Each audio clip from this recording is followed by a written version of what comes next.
Welcome, everybody. Thank you for coming. It's really great to have a bit of a crowd tonight. I think you're going to really be glad that you came when you hear from our guest speakers. Kim Allen from DEMpower Labs is going to tell us what they do for the Democratic Party to protect voters. And Mariah Gould from Arizona from the Democratic Party is going to just explain a little bit more about why Arizona needs DEMpower. And we heard from Kim Allen in our monthly meeting and everybody was just sort of blown away. So I think you're going to get a lot out of that presentation. Just a like 2-minute history of 31st Street, because we have a lot of guests in our fundraisers who never have been here before. You certainly can get a lot of information about our history on our website, which we'll be putting in the chat. But just to give you a flavor of sort of where we've come from, we started in my living room, which is on 31st Street in Washington, D.C., thus our very uncreative name, 31st Street Swing Left. We are one chapter of the national group Swing Left. And we started with 30 people after Trump was elected with the sole focus of trying to flip congressional districts from red to blue. And we have since then, we've really just morphed and evolved and done so many things, from supporting state legislatures in Virginia every other year, and state legislatures in Pennsylvania, Georgia. We have also done heavy supporting of congressional candidates over the years. A few very carefully chosen Senate candidates, but mostly what we're looking for are campaigns that are in sweet spots, candidates who could win, but are not shoo-ins, but have a chance.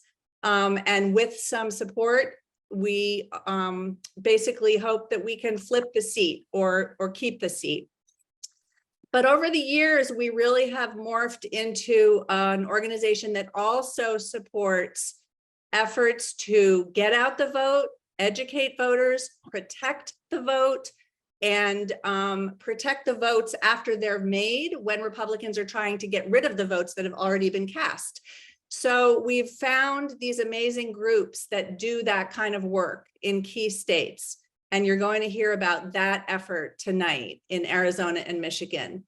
The effort to protect voters who want to cast the vote, who want to be heard, and have to go, over so many hurdles in order to get their vote counted. So I'm going to turn it over very soon to Jim Shelton, who is our analyst, to sort of give you some background. But first, I want to thank all of the co-hosts tonight. Jim is going to share a slide with all the co-host names. Thank you to everyone. We really couldn't do this without co-hosts. We really, really appreciate it. We are aiming for a fundraising goal tonight of at least $100,000. We have passed the $50,000 mark, which is amazing already. But really our big push is tonight on this event. And as you feel inspired or frightened about what the GOP is trying to do in these states, and thankful for what DEMpower is able to do with the Democratic Party, we hope that you will donate tonight, maybe donate again. And feel free to put questions in the chat. When the speakers are finished, we will have a chance for some questions and answers, and we will take those from the chat. And if I have forgotten to say anything, Jim will fill in, but I'm handing it over now to Jim Shelton. Thanks so very much. You've got it all. Thanks. So I'm the political analyst, and I'm going to lay some foundation for our great speakers. And I'm going to do that with a few PowerPoints of my own. And just to go ahead and launch right into it. I'm hoping people can see that okay. If not, say something. Also, for those of you who may not know us that well, I know many of you do, I'm going to just go through a little bit about our investment approach. And in general, that's important, but also it'll help you understand why we're getting to where we are tonight. So here's some of the things that we do. We look hard for strategic opportunities. And oftentimes that means that we're looking at places where other people are not necessarily doing so much emphasis. And this is a lot of what I do all day long, is sort of look at evidence and try to keep us highly focused also. We only do a fairly few number of things. We try to do them well, and we use evidence of a variety of kinds. So, and what we call sort of due diligence, which I really think we've done in this case to talk about our voter protection in these two states. One other thing about us, though, is that once we embark on something, we really do it on with the expectation that the facts will change. They'll change over the course of the election cycle. And that's one reason why timing is so important. And we're sort of in a mega timing sort of phase at this point, which is that because we're basically in the off year other than Virginia and some other kind of places. But I really feel, and I think my colleagues also really feel, that now is the best time to be investing for 2024. There are a lot of things that we want to keep going that really can benefit from investing in what I call infrastructure, and that Lisa was alluding to a moment ago. So, just a metaphor of what it is that we're often dealing with, or we're typically dealing with in the election cycle. A few months ahead of the election, things really gear up. They really are going full blast around September, October. Once the election's over, the whole thing winds down, only to be rebuilt over again. Yes, it's exciting, but it's not really built to last. Let's put it that way. So, what does that do when you have this sort of boom and bust election cycle that we're trying to counter? What happens is you lose a lot of talent, you've hired a whole bunch of people, and then you let them go. And that's a loss. You're losing their knowledge and their expertise, but in some ways, maybe at least as important or more important, they build up relationships of people to work with in particular areas and so forth. And that leaves also. And it really is a major loss. There's some wasted resources along the way, in addition, supplies, rent, whatever. But here's the other key thing. I'll call it demoralization, because this is mostly about staff we're talking about. A lot of young people, very idealistic, talented, want to work, want to make a difference. They come to work, they do some stuff, and then they don't have a job after a number of months. And, it's demoralizing for them at the time, but also why would they want to come back? Or why would, what opportunities did they have?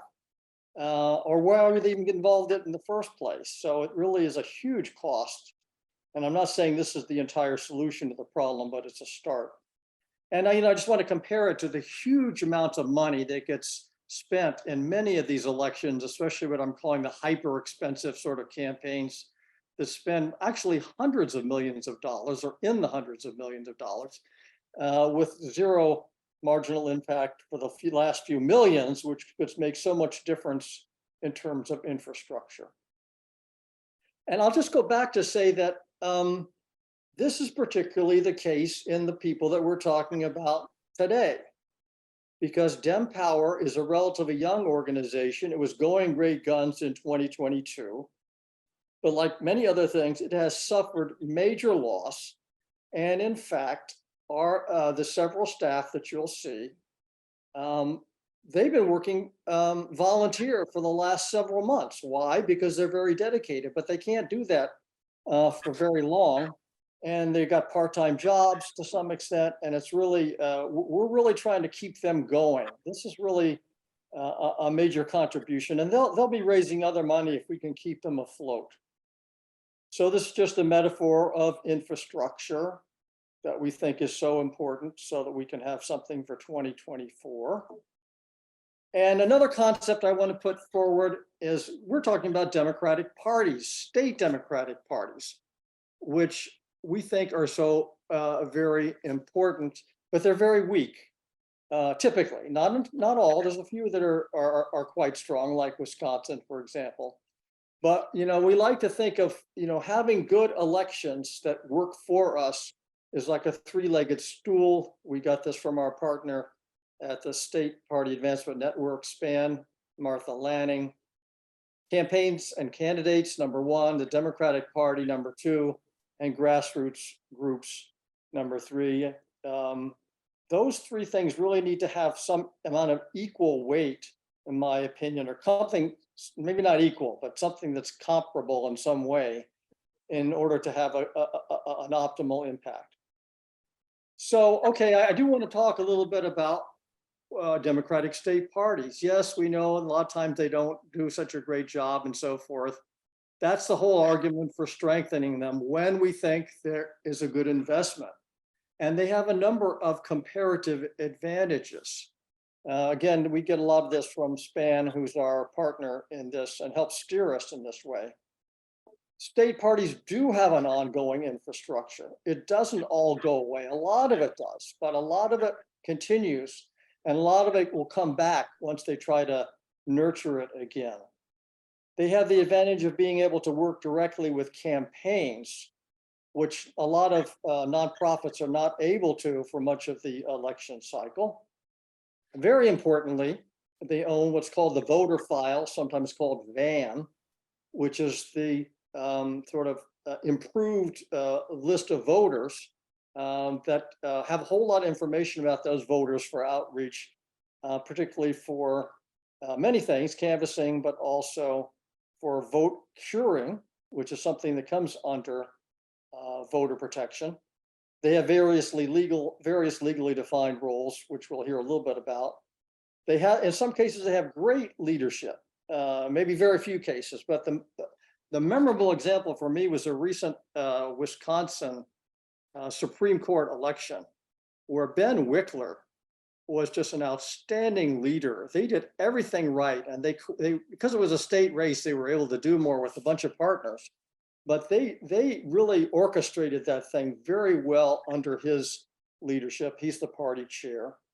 But they also have a lot of support functions. I'm not going to go into them potentially, but one of them is voter protection, so-called VoPro. But it's also highly variable, and it's a very important function. And the Democratic parties have a key role, as we'll hear about.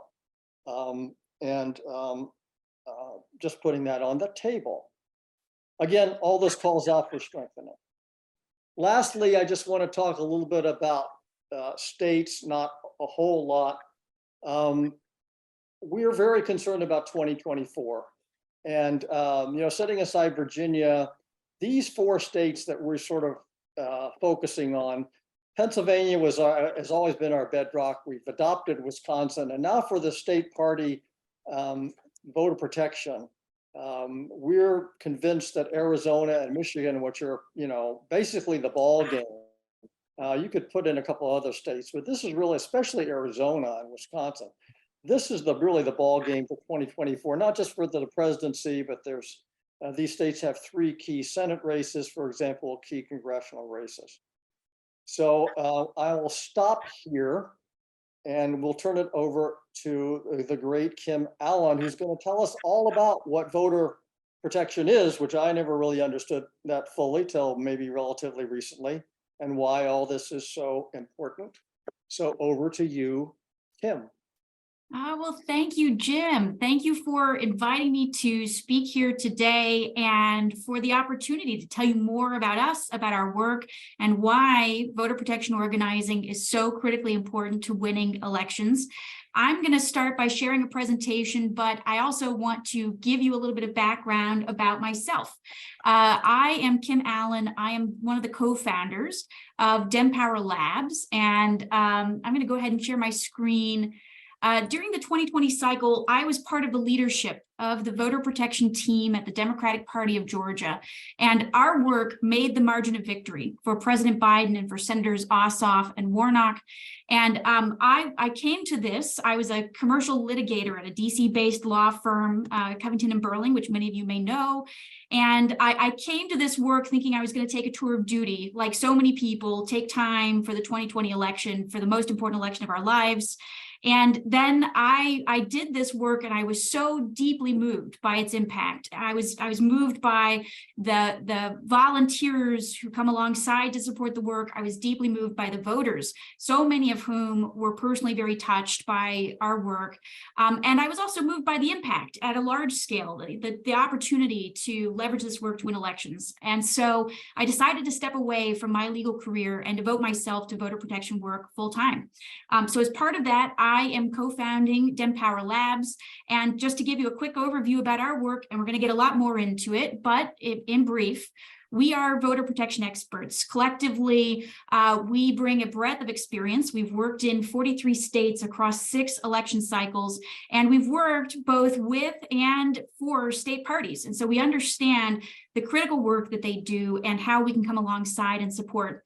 And so our mission is to offer expertise and support to these voter protection programs at state Democratic parties. And our goal here is to build permanent voter protection infrastructure and leverage that infrastructure to fight for voters and for democracy. So to understand this work in more detail, it really helps to set the stage. Jim's kind of previewed this.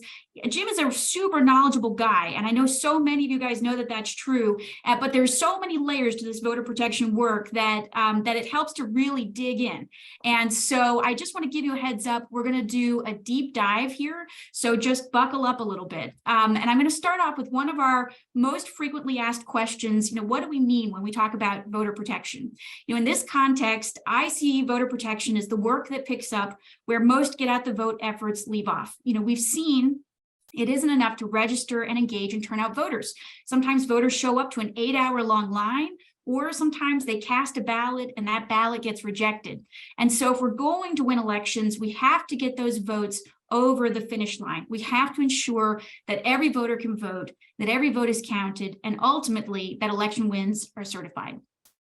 So how do we accomplish that mission? I think of voter protection work as falling into 3 overarching categories. There's administering elections. Most people think that our elections are nonpartisan, but in fact, the political parties have a role to play under state laws, and I'll tell you more about that. The second is monitoring elections and responding to threats.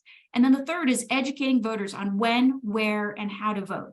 So those are the 3 big categories, and that's kind of the framework for how I think about this work. But I want to get into even more detail about the work that spans these 3 categories. So, I previewed, we're going to do a deep dive. This is where we're going to get a little more into the weeds about voter protection programs. And my hope is you come away with a sense of what this work is and why it's so incredibly important.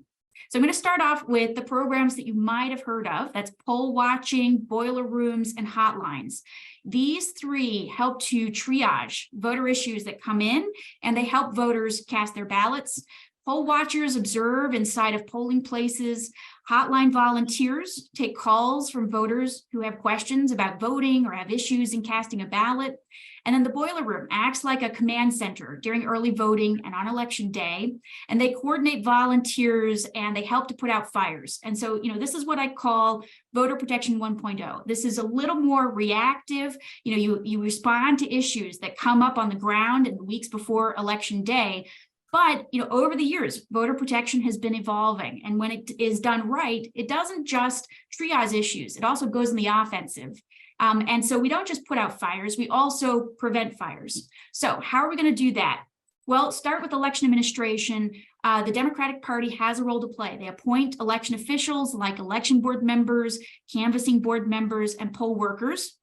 They also run elections, including, for example, running polling places on election day. And these roles vary by state law, but in every state, there's some role to play on the part of the Democratic Party in either electing or appointing elections officials. Next, election monitoring. We send volunteers to monthly Board of Election meetings, for example. We build relationships with elections officials and then leverage those relationships to advocate for voting access. That can be, for example, we can advocate for additional polling locations or extended voting hours. And then we also respond to threats as they arise, whether that's voter purges or elimination of polling locations or cutting Sunday voting opportunities. And so the goal here is that you can solve these problems often by picking up the phone or by organizing volunteers, and you don't even necessarily have to file a lawsuit, which is pretty incredible when that's the case. And then post-election, look, the work to fight for democracy doesn't end on election day. You may remember in 2020, we didn't have the results on election night. They were still counting votes for days in Arizona and Pennsylvania and Georgia. And the mantra was count every vote, right? Well, voter protection programs are an integral part of that effort to make sure that we count every vote and that we get the election past the finish line. So a couple of key roles that I want to highlight here. One is adjudicating votes. In Georgia, for example, we appoint members of a panel a 3-person panel, which includes Democrats and Republicans, and they adjudicate ballots. When there's some question as to how the voter intended to vote, they decide whether and how those votes get counted. That's really important. Ballot cure programs, Jim mentioned these kinds of programs. Often voters who try to vote by mail or sometimes who otherwise vote a hand-marked ballot, like a provisional ballot, their ballots need to get cured. There's some second step that they need to take to get their vote counted. And these ballot cure programs work with these voters. They notify them their ballot has been rejected and help them get the problem fixed. There's vote canvassing and certification. In many states, there's a canvassing board that decides basically looks and they reconcile vote totals and they decide to certify the election results. We both send monitors to observe those processes, but we also have members on these canvassing boards who actually decide to certify the election results. And then there's recounts. Arizona is one of those states where we've got recounts when it's a very close election, and you've got to send folks to monitor those processes and make sure that state law is followed. And so those are some additional programs, but it's also the case that well-run voter protection programs should also be integrated into the other work of the Democratic Party. And I want to give a shout out to Arizona for doing a great job on this last year. You know, the work that they do should be integrated closely with field campaigns and help to ensure that we're giving accurate and helpful information to voters on when, where, and how to vote.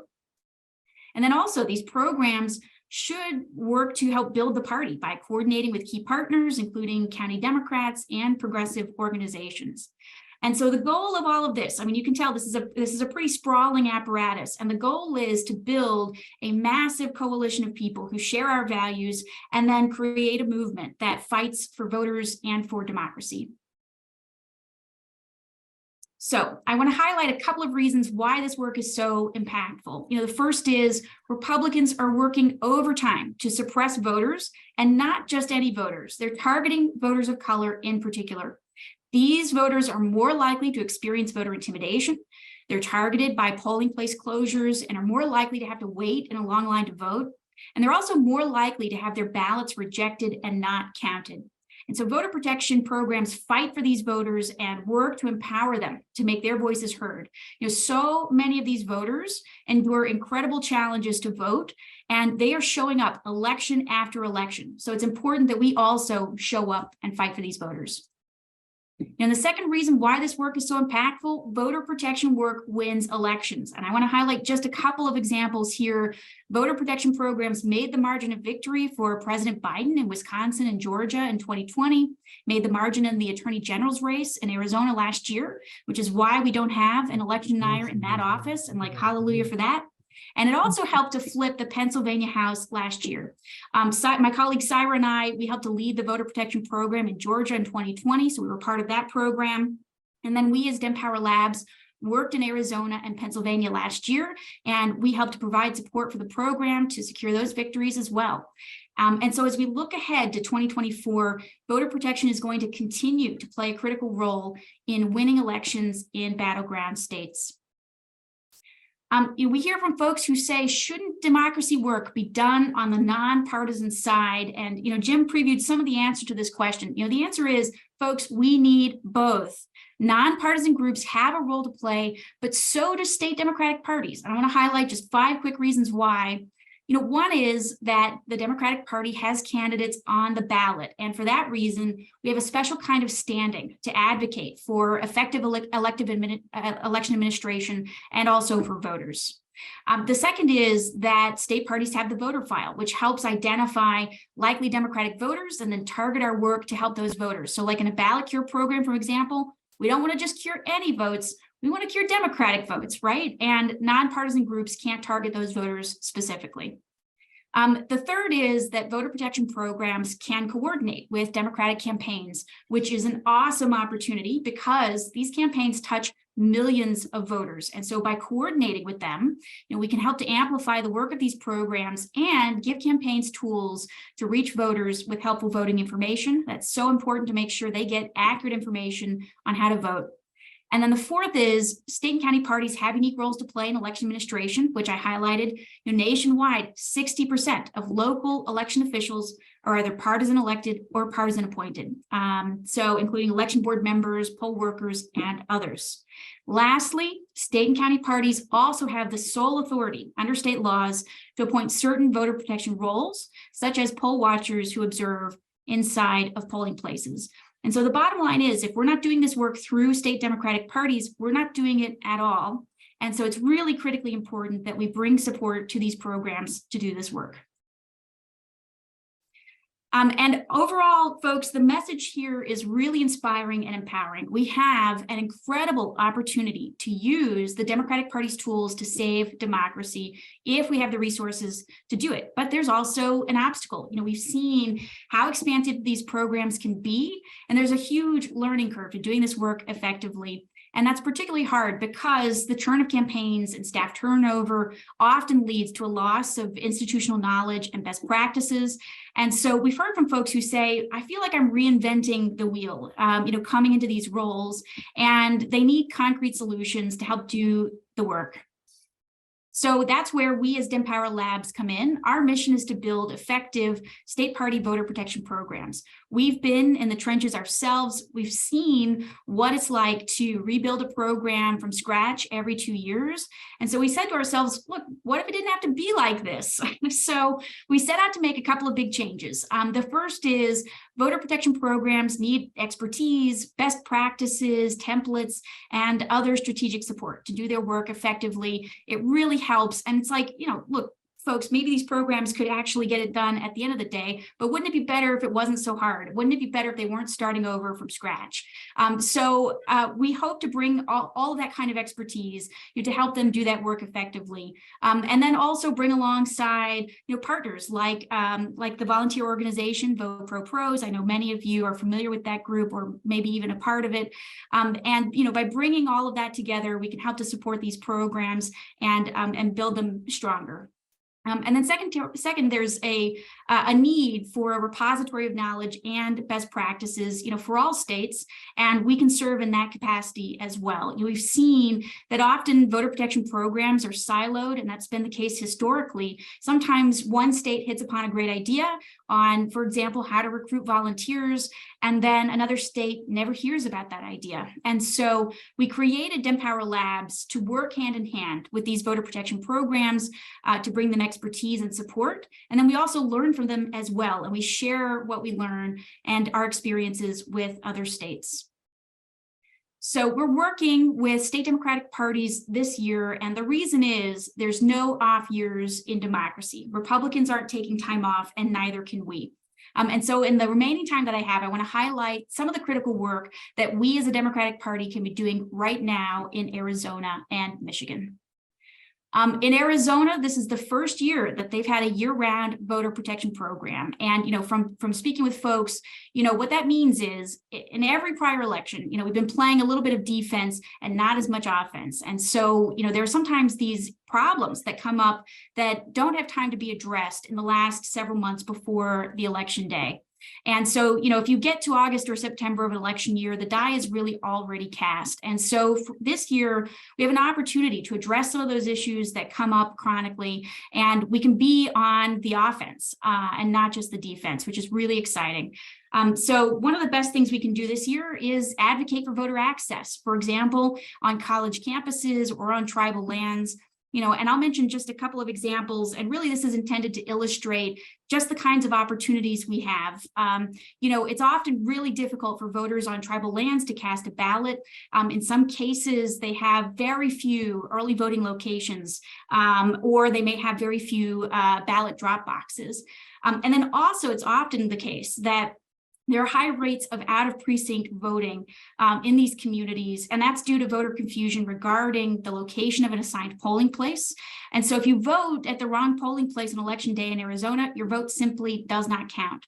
But one opportunity would be to create additional voting resources in these communities. That would include additional early voting locations, additional drop boxes for ballots, and then also vote centers. And if a voter votes at a vote center and they're registered to vote in that county, their vote is going to count. So that can solve some of that issue of out-of-precinct voting. And that's just like one example of ways that we can advocate for voter access in Arizona. And then the second is we have to fight right now for effective election administration. And that's not only in places like Maricopa County, but it also includes other counties as well. We did see, on election day in November in Maricopa County that there were issues with machines at polling places. And we also saw, this came up during the recount, that in one Republican county, there was a failure to count hundreds of ballots. And, those mistakes only became clear during the recount of the Attorney General's race. And so, both of these issues didn't actually change the outcome of the election in the end, but unfortunately, they did give fuel to conspiracy theorists. And so there's an opportunity now to advocate for better elections practices, which we hope can take the wind out of the sail of some of these election deniers. In Michigan, we have a Democratic trifecta, and I know that's really awesome news. We've heard some from folks who say, we don't need to worry about Michigan. Michigan is in really good shape. But the fact is, we can't take anything for granted. Republicans are mobilizing in Michigan in a big way, and we have to be prepared. I want to preface this by saying Michigan has one of the most decentralized election administration structures in the country. So in most states, elections are run at the county level, but in Michigan, elections are administered at the local city and township level.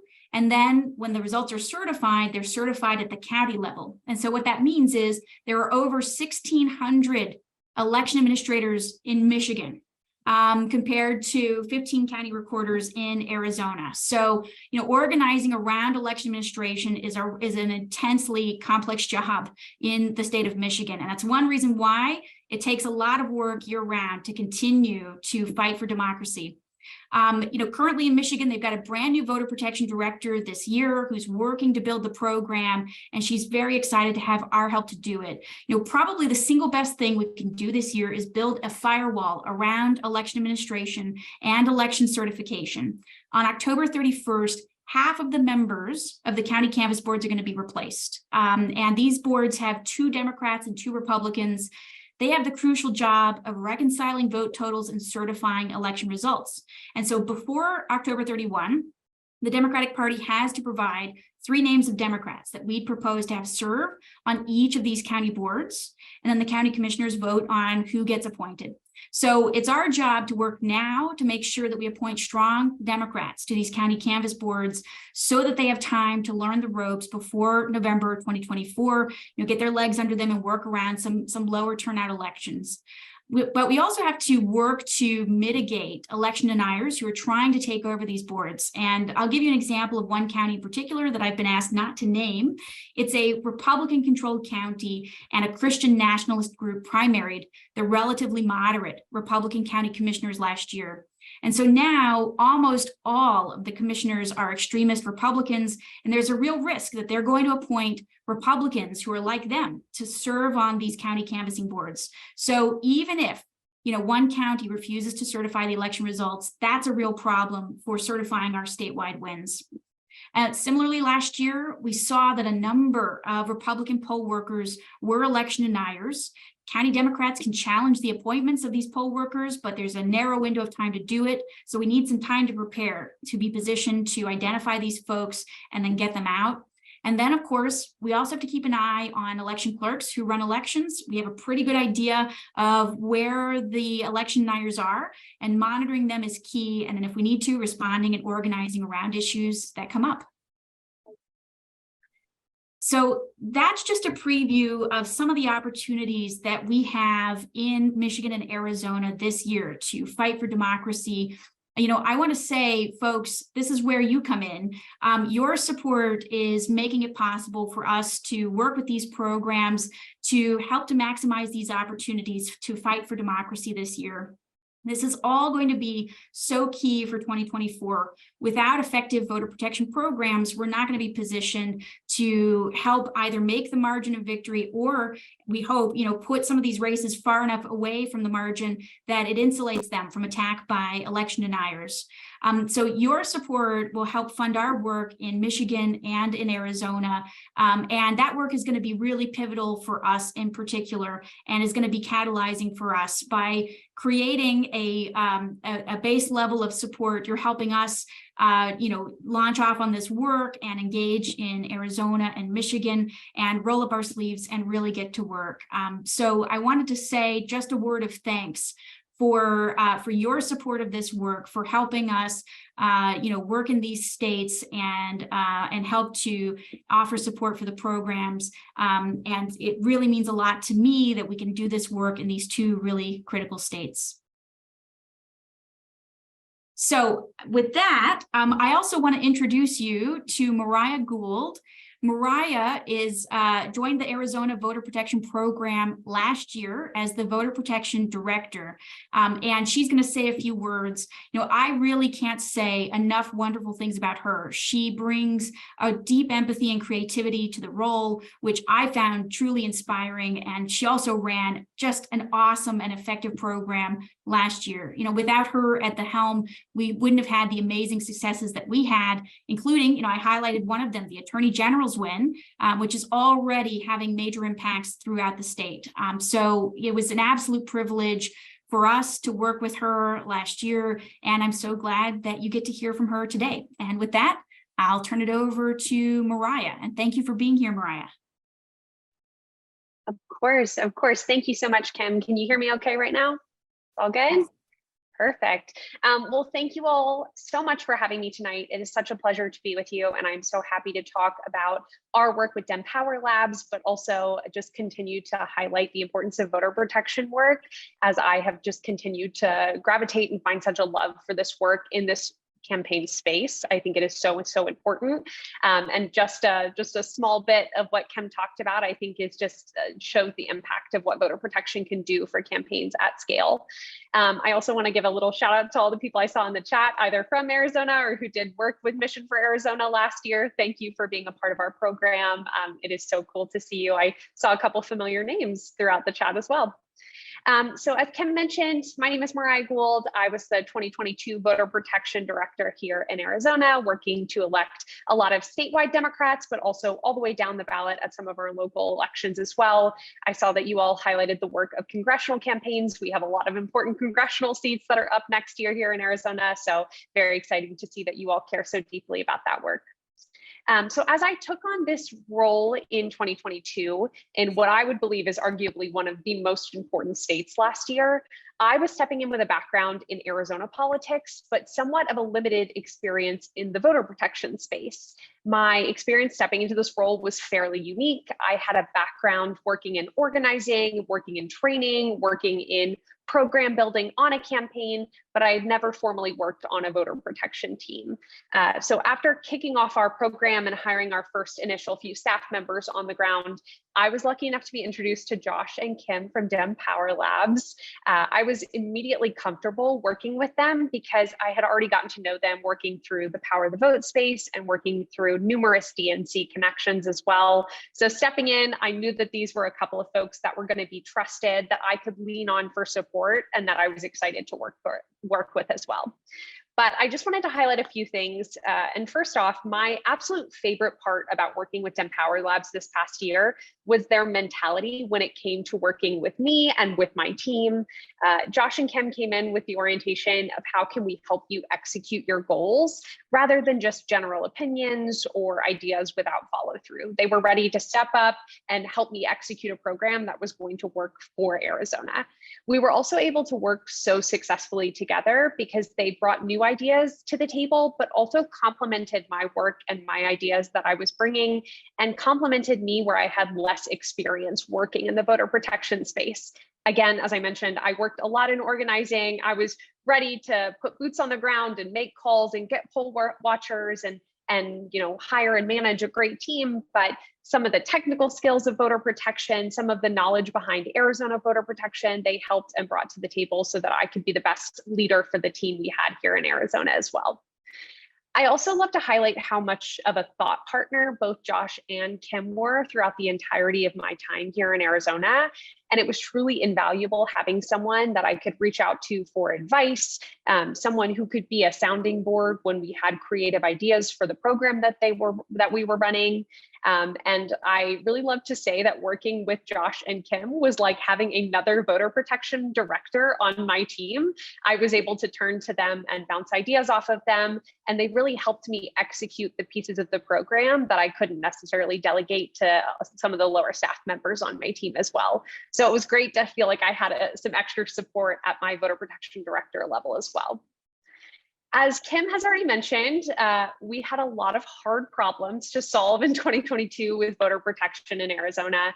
We had things called Dropbox vigilantes in several counties that we needed to deal with. We had a lot of election subversion risks. We had changing election laws throughout the entire year that made changes in the way that we ran elections or the way that we credentialed poll observers that we needed to deal with and change. And then also mentioned, we obviously had a large voting machine fiasco on election day throughout Maricopa County. But the most important thing is that throughout each of these phases and throughout each of these problems that we dealt with in Arizona, we just needed concrete ideas and solutions to work with. And that's really where DEMpower Labs came in and delivered. I also just wanted to highlight a couple of specific things that they did that I feel like were really invaluable to our program throughout the year. First and foremost is that Josh and Kim, she said it best, they have so much knowledge and experience in the voter protection space. I felt like they brought so many ideas from past voter protection programs.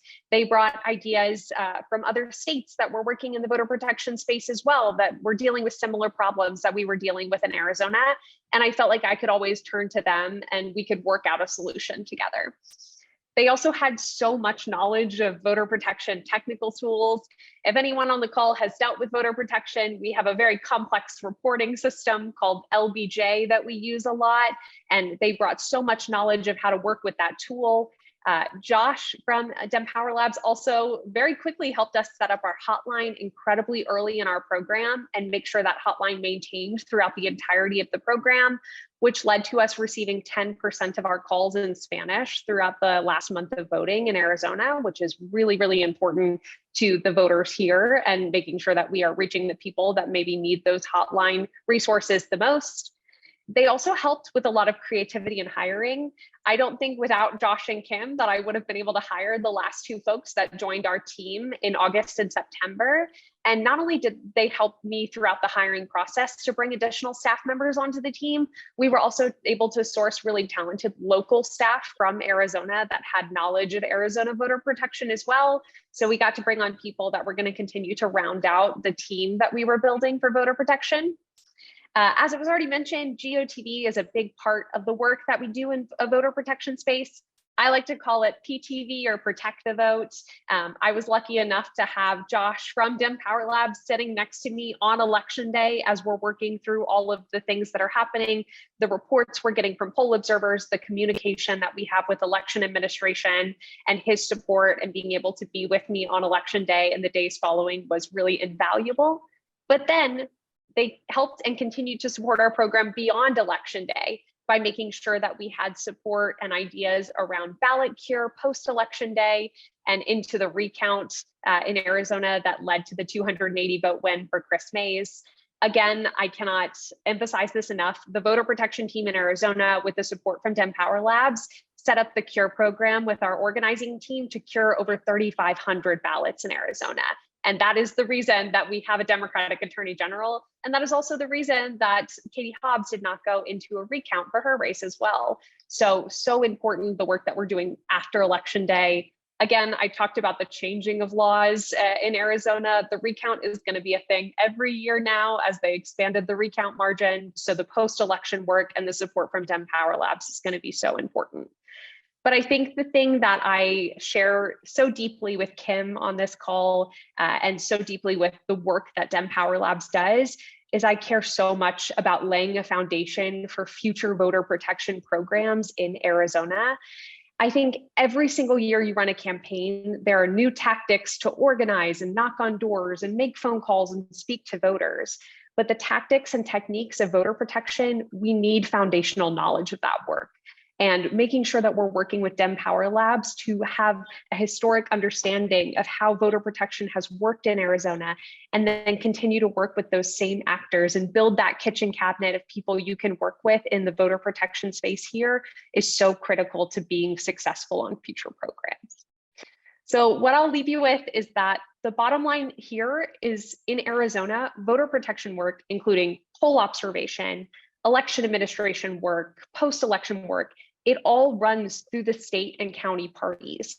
We are the only ones who can do things like credential poll observers or credential folks to go observe and watch the counting of ballots. So we really do need all the support that we can get. And supporting DEMpower Labs means supporting voter protection work in Arizona. I could not hype up Josh and Kim enough for their work in supporting the state party program last year, and I just would highly recommend them for any program in the future. Kim asked me to join this call today, and I said 100 times over, I would love to be there. So the last thing I'll say is just going forward, there is important work to do here. We've got a really important Senate race next year, a lot of important congressional races here next year as well. So if given the opportunity, we want to continue to work with DEMpower Labs, and we're just so grateful for all of your support. Thanks so much, Mariah. And thank you again to Kim. We are so glad to have you back again, and your presentation is incredibly clear. It's frightening to think of what would happen without your efforts. So we just so appreciate your coming to explain what's happening in Arizona and Michigan. And thank you to Mariah for all of the help that you are offering.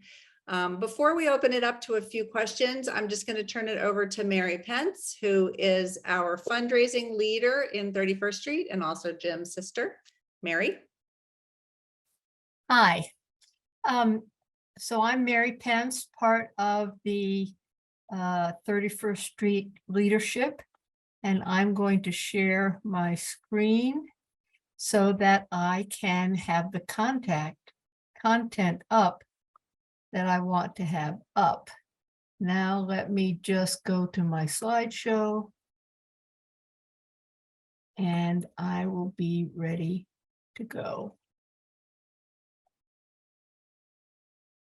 So I want to talk to you a minute tonight about hope. I read a column recently where the writer said, hope is the belief that your future can be better than your past, and that you have a role to play in making it better. And I want to emphasize that the 63 of you here on this call have a role to play in making it better. You have read about some of our reasons for hope recently in Florida, Colorado, Pennsylvania, and New Hampshire. And I just want to say, I feel that Robert Hubble is right on the mark when he says it's impossible to overstate the significance of our President Joe Biden getting us to a deal on the debt ceiling. A huge boost. But We're still balanced on the edge of a precipice, and everything depends on 2024. Which brings us to DEMpower. You've already heard from Jim and from Kim and from Mariah why DEMpower is going to make a difference in Arizona in 2024, but they need money to make that difference. Which brings me to my request of you, which is that you give to this event tonight at a level that reflects your belief in and commitment to saving our democracy. For my husband and myself, that amount is $4,000. That is how committed we are to doing what we can to save our democracy.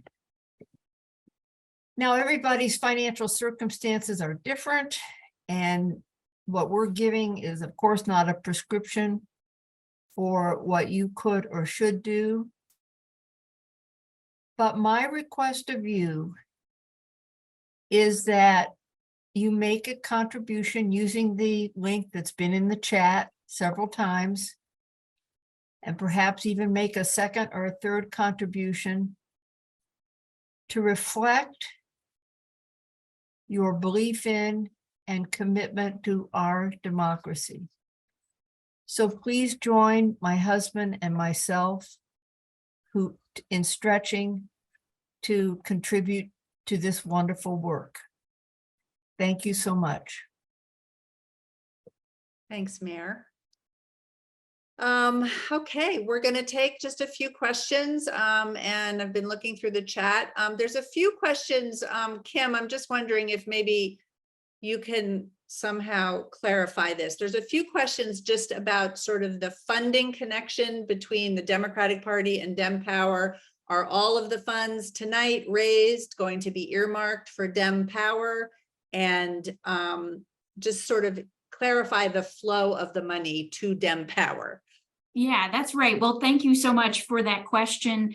The basic way that this works is that, our goal is to be a value add to these state parties and to support them as much as possible. So our goal is to raise money into the state parties to support our work, but bring in those resources. So not only just our expertise, but also bring in these resources to the state parties so that they can fund our work. So the money that's being raised tonight is money that goes to the Arizona and Michigan Democratic parties, and that enables them to basically, pay for our time to help support them because, very unfortunately, and this is a problem within the voter protection space, these programs often rely really heavily on volunteers, but we also have to pay folks to do this work. And I regret to say that I'm also one of those people who can't afford to do this work for free. So the money that you're funding tonight goes to these state parties and is then used to support our work and to fund us so that we can give them the expertise and support that they need to grow these programs. Great, thank you. People are continuing to sort of have questions about that. Feel free to follow up with questions a little bit later. There's another question that's basically, let me just try to read parts of it. There are other organizations, C4 organizations like Fair Fight, that's now expanding efforts from Georgia to other swing states. How does DEMpower Labs anticipate making sure that you're not conflicting efforts with other groups and making sure all bases are covered and you're not working at cross purposes? Absolutely. So I've actually got sort of a slide on this, which I might just show. And actually, well, if I can get my slides to work. All right, so let me just pop this on the screen really quickly. And I think it just helps to demonstrate what we're talking about here. So I think of this through sort of a four-part lens. There are many groups that do important and excellent work, including on the nonpartisan side. And so our goal is to really identify a gap in the space where our work fills a particular need. And so I'll highlight just 4 ways that we think about this. One is that we fill a gap in the voting rights and democracy protection ecosystem, which can't be met by these nonpartisan groups, because we equip state Democratic parties to do the work that they are uniquely positioned to do. And that might be because of state laws, that might be because they are partisan, or because they work in election administration and other organizations don't. But the goal here really is to bolster these state parties and empower them to do the unique work that they can do that other groups can't do. And that puts us in a different lane from those other organizations. The second is that our work complements those groups by focusing on the last mile of voting. So a lot of these organizations register and engage and turn out voters, but we then pick up and help to make sure that those voters are able to cast a ballot and that election wins are certified. So really, we're almost like picking up where many of these groups leave off. The third is that some groups focus their work on legislative advocacy and litigation, and especially true on the nonpartisan side. Voter protection programs at state parties do work with state legislators, but the overarching work that they do is they use an organizing model of voter protection. So the primary goal is to work hand in hand with elections officials, with county Democrats, and with volunteers, and then help voters tangibly access their right to vote. And so, while they also do work with litigation teams, the goal is to prevent the fire, right? And prevent the litigation from ever needing to be filed. But if they do, then of course there is a role to play for these programs in for example, having poll watchers serve as witnesses who fill out affidavits. That might be one role that they play, in a litigation. But again, it's sort of like zigging where many of these groups zag. And then the last is that our work goes beyond the campaigns. A lot of organizations focus their work on getting candidates elected, but we're here to actually build a sustained voter protection infrastructure and ensure that knowledge and expertise carries over. So I hope that answered the question and provides a little more context for how our work fits into the broader ecosystem. But overwhelmingly, the goal is to contribute to add and fill gaps and not detract from anyone else's important work. Thank you. That was helpful. So we have a couple more questions on the money flow, follow the money. And let me just say, because of the way Act Blue works, we are sending the money to the state Democratic parties. But we have a trust relationship with those people. They have agreed that the money that we raise, and they can identify it when it comes in, will be used for DEMpower labs. So it's all, I feel very, very secure in this arrangement. Over. Okay. Just a couple other questions. Jerry Greenberg is asking about threats to election workers. Do you have some thoughts on that, you guys? Yeah, definitely. So, threats to election workers are getting more and more intense, and we've seen that in many cases, election workers feel intimidated, and we're starting to see some gaps where we're seeing election workers turn over because of the threats and the intimidation that are happening. There is an important role to play in several regards, and I can speak to this. I want to just talk generally about what this looks like. I live in Dallas, Texas, and we've had this issue come up in Texas as well, where partisan poll watchers have made some of these election judges feel a little bit concerned. Part of what we can do is work with them, train them, educate them on their rights, educate them on state law, and provide a support for them that gives them a sense of security, that there are folks here who've thought about the risks and have trained them and give them thoughtful advice on what to do, but then also that there are folks in their corner who can help them if something comes up and if an issue becomes a very big problem. So that's one way that these programs can help to address some of the threats or concerns of threats that poll workers have. Another one is, of course, we can report up these issues. So, for example, if you've got poll watchers at a polling place and there's a threatening and intimidating presence at that polling place, then we become aware of it and can work behind the scenes to make sure that law enforcement are notified of the issue and that it's appropriately addressed. And it's got to be addressed, of course, in a way that hopefully doesn't disrupt voting and doesn't intimidate the voters who want to come into that polling place. So it's often a very sensitive kind of issue, but there is a role for these programs to play in making sure both that our poll workers feel supported and then also that we address those kinds of threats that come up. Thank you. So we have come to the close of our program. We like to be prompt at 31st Street. So we're going to thank Mariah and Kim so much for their time and their work. And thank you to all of our co-hosts. Thank you to everybody who attended tonight. We really appreciate it. We've raised quite a bit of money just in this 1 hour, and we're going to continue to work at this until we hit our goal of 100,000. If anybody wants to stay on for a little while and just chat with people, you know, beyond 8 p.m., some of us will stick around, but we just want to thank you so much for coming and wish you well. Thank you very much, Lisa, and thanks to Kim and Mariah and everybody. It was very, very, very interesting and very good. Oh, good. Thank you. So glad. Thank you. Thank you.